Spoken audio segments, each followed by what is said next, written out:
जय हिंद दोस्तों। प्रभात physical education में आप सभी का स्वागत है। दोस्तों, इस वीडियो में हम EMRS फिजिकल एजुकेशन सब्जेक्ट का जो सिलेबस है उसके बारे में जानेंगे कि हमारे फिजिकल एजुकेशन सिलेबस में क्या क्या चीज़ें इंक्लूड हैं और किस तरह से उसको पढ़ा जाए और कहाँ कहाँ से ये हम पढ़ सकते हैं। ठीक है, इन सारी चीज़ों के बारे में इस वीडियो में हम बात करेंगे। इससे पहले अगर आप हमारे चैनल पर नए हैं तो चैनल को जरूर सब्सक्राइब करिए, क्योंकि यहाँ पे आपको मिलती है फिजिकल एजुकेशन से रिलेटेड सभी छोटी बड़ी अपडेट। तो चलिए इस वीडियो को स्टार्ट करते हैं।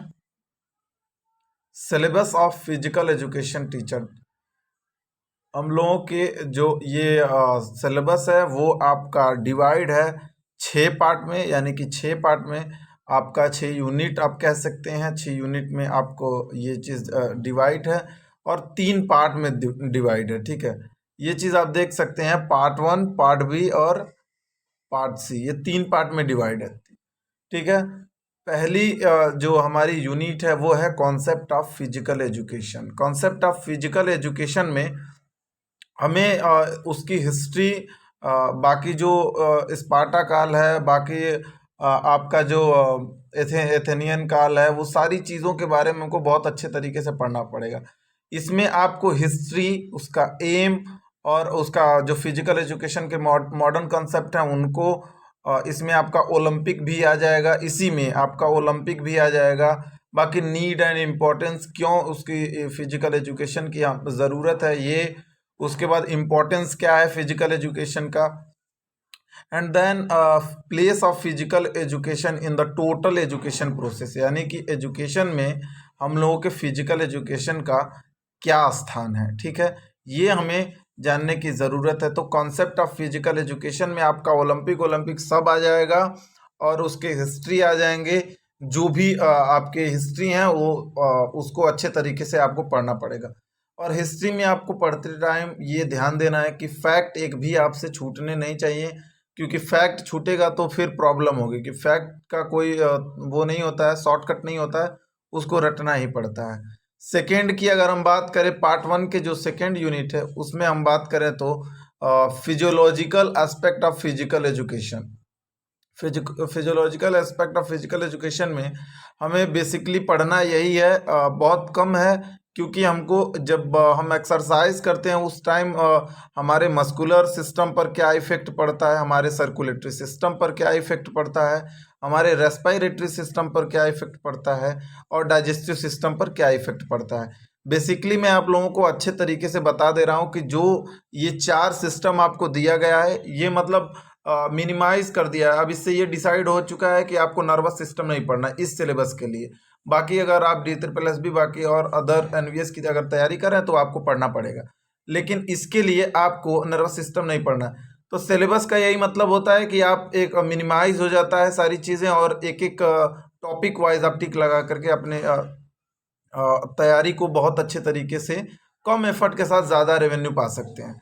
अब मस्कुलर सिस्टम है दोस्तों, मैं एक हिंट दे रहा हूँ आपको, मैं बता दे रहा हूँ कि जो muscular system, circulatory system, respiratory system और डाइजेस्टिव सिस्टम का जो इफेक्ट पूछता है आपके एक्सरसाइज के बाद, ठीक है, तो इसमें ज़्यादातर जो पूछा जाने वाला क्वेश्चन यही है कि इसका जो गुड इफेक्ट होता है वो क्या होता है, यही, या बेनिफिट क्या होता है। बस यही, अगर नहीं आपके पास टाइम है तो बस इतना ही आप जान लीजिए कि इसके दाम, जैसे कि आपका रेस्पिरेटरी सिस्टम में क्या इफेक्ट पड़ता है, तो उसमें सांस लेने की जो दर होती है वो कम हो जाती है, यानी कि हृदय बड़ा हो जाता है, वो आपका फेफड़ा ज़्यादा ऑक्सीजन ग्रहण कर लेते हैं आप, ऐसा हो जाता है, यानी कि आपका हाइपरट्रॉफी की कंडीशन भी हो जाती है। ठीक है, मस्कुलर सिस्टम पे क्या इफेक्ट पड़ता है एक्सरसाइज का, तो मसल इंक्रीज हो जाती हैं और वो मजबूत हो जाती हैं, स्ट्रांग हो जाती हैं। ऐसे ही आप टॉपिक वाइज सारी चीज़ों को आप देख सकते हैं कि मस्कुलर सिस्टम पर क्या इफेक्ट पड़ता है। ऐसे 6-7 पॉइंट बना करके आपके उनके बेनिफिट बस अगर आप पढ़ लेते हैं तो भी ये सारी चीज़ें आपको क्लियर होती हुई दिख जाएंगी। अब psychological aspect of physical education में हम बात करें तो इसका डेफिनेशन, उसके बाद स्पोर्ट्स साइकोलॉजी, इसमें पूछ सकता है साइकोलॉजी का पितामह किसको बोलते हैं, या स्पोर्ट्स साइकोलॉजी का पितामह किसको बोलते हैं, कोलेमन को। तो इस तरह से भी आपके क्वेश्चन पूछे जाते हैं। अचीवमेंट एंड मोटिवेशन थियरी भी है, वो किसने दिया था? तो achievement and motivation in sport, फिर स्पोर्ट्समैनशिप, क्या लिखा है, स्पोर्ट्समैनशिप फंड, स्पोर्ट इथिक्स, ये आपको पढ़ना है। फिर physical fitness and wellness, physical fitness and wellness में आपको इसके जो इम्पोर्टेंस है उसको पढ़ना है, कंपोनेंट को पढ़ना है, जो भी फिजिकल एजुकेशन के फिजिकल फिटनेस कंपोनेंट है या मोटर कंपोनेंट है, इन सारी चीज़ों को आपको पढ़ना है। जैसे कि 5-5 पार्ट में डिवाइड है, ठीक है।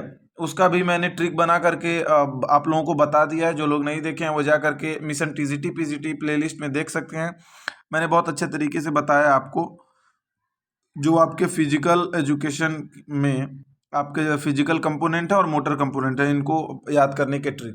अब उसके बाद वेलनेस, वेलनेस क्या होता है ये भी पूछ सकता है, 4 चीज़ें दे सकता है कि वेलनेस को डिफाइन करने के लिए। इफेक्ट क्या होता है इसका, फिटनेस एंड वेलनेस क्या होता है, प्रिंसिपल क्या है इसके, बाकी फिटनेस डेवलपमेंट का मतलब क्या होता है, एरोबिक एक्टिविटीज़ क्या होती हैं।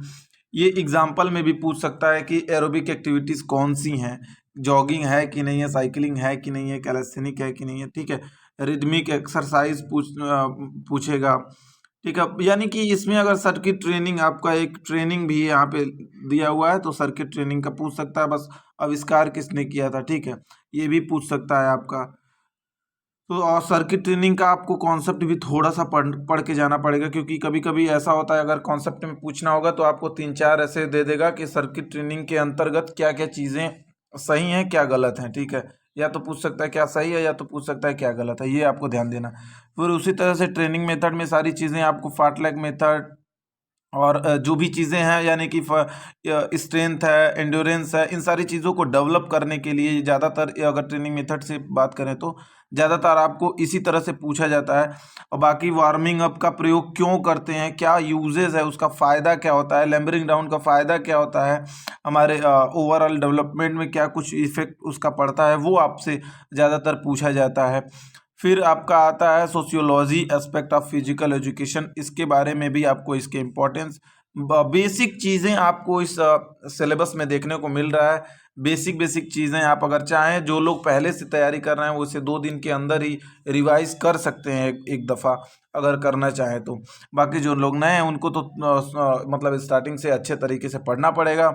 अब इसके बाद अगर हम आए तो इसके हिस्ट्री ऑफ गेम, ये ज़्यादा इम्पोर्टेंट है, क्योंकि ये आपका हर जगह पे काम आएगा, चाहे वो कोई भी एग्जामिनेशन हो, फिजिकल एजुकेशन, उसकी हिस्ट्री, उसका जो जनरल रूल है, उसके जो टर्मिनोलॉजी है, वो सारी चीज़ें आपको बहुत अच्छे तरीके से उसमें पढ़नी पड़ेंगी। देन आ जाता है आपका इसमें गेम एंड स्पोर्ट पर्सनालिटी के बारे में भी आपको बहुत अच्छे तरीके से पढ़ना, क्योंकि पूछ देगा उनके बुक का क्या नाम है, कि कौन किस गेम से रिलेटेड है, ठीक है, कौन से टूर्नामेंट का क्या इम्पोर्टेंस है, नेशनल लेवल के लिए, बास्केटबॉल नेशनल लेवल के लिए, या फिर किसी गेम के नेशनल लेवल के लिए कौन सा टूर्नामेंट है, ऐसे ही क्वेश्चन इससे आपके बेसिकली पूछे जाते हैं। बाकी ज़्यादातर मेजरमेंट से क्वेश्चन होते हैं कि किसका डायमेंशन क्या होता है, ठीक है।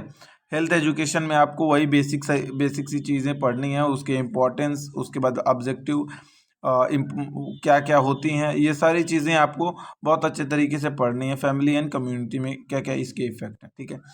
अब कम्युनिकेबल डिजीज़ के बारे में आपको बेसिकली पढ़ना है, ये भी मिनिमाइज़ कर दिया, कुछ बेसिक चीज़ें हैं जो आपको पढ़नी है। जैसे एड्स के बारे में पूछ देता है, उसके सिम्टम्स के बारे में पूछ देता है, कैसे वो ट्रांसमिशन उसका किस तरह से होता है, हेपेटाइटिस बी एंड सी का क्या क्या यूजेज है, मतलब क्या क्या उसके वो आपके नुकसान हैं, किस तरह से क्या उसके सिम्टम्स होते हैं, उसके होने के बाद ऐसे में क्या क्या सिम्टम्स उस व्यक्ति में दिखता है, क्यों होते हैं, कैसे होते हैं, सारी चीज़ें आपको नॉर्मल, अगर आप छोटे छोटे नोट्स बनाते हैं तो ये बहुत अच्छे तरीके से आपसे हैंडल होने वाला है।